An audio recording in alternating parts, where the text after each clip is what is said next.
ururka iskaashiga islaamka ayaa waxay si adag u cambaareeyeen tallaabada Somaliland waxay ugu yeertay safaaradda ay kaga furteen magaalada Qudus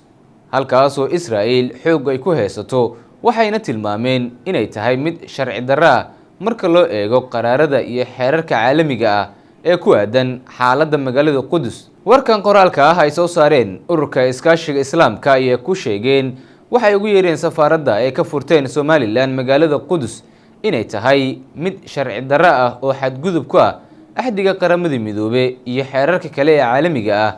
maadaama dhulkaasi uu yahay mid lagu muransan yahay. Waxay tilmaameen ururka iskaashiga islaamka in Israa'iil dhulkaasi ay tahay mid ay xoog ku haysato isla markaana aan loo aqoonsaneyn in markaasi iyadu ay waxa ay rabto ay ka sameysato, waxayna si adag u cambaareeyeen safaaraddan Somaliland ay ka furatay magaalada Qudus. Waxay sidoo kale tilmaameen inay tahay arintaasi mid aan la aqbali karin ayagoo sheegay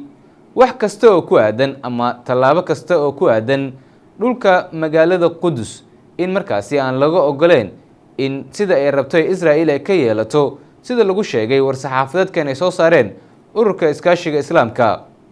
Ururka ayaa waxay sidoo kale taageereen Jamhuuriyadda Federaalka Soomaaliya madax bannaanideeda, midnimada iyo wadajirkeeda dhuleed ayagoo tilmaamay in Somaliland Soomaaliya ay ka mid tahay isla markaana go'aano gaar ah iyo tallaabooyin noocan ay qaadan karin.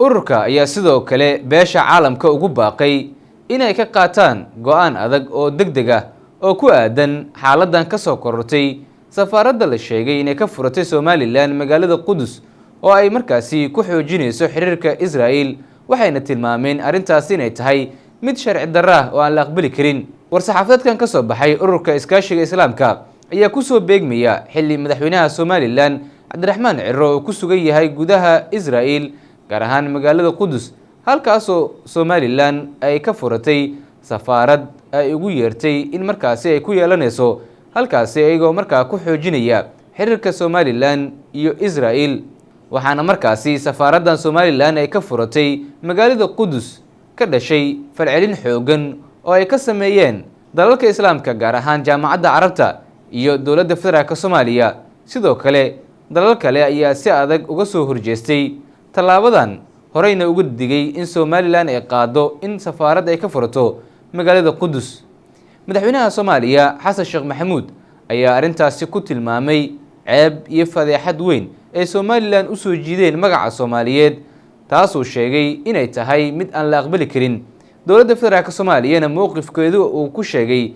in markaasi dhulka Qudus ee barakeysan aysan macquul ahayn in safaarad ay ka furto Somaliland. Ilaa iyo hadda lama oga tallaabada ku aadan arintan ay qaadi doonaan madaxda ugu sarreysa Soomaaliya xilli Somaliland ay ku dhaqaaqday inay xoojiso xiriirkooda u dhexeeya Israa'iil sidoo kalena ay raadiso wadamo kale oo ictiraafa inay tahay dowlad ka madax bannaan Soomaaliya.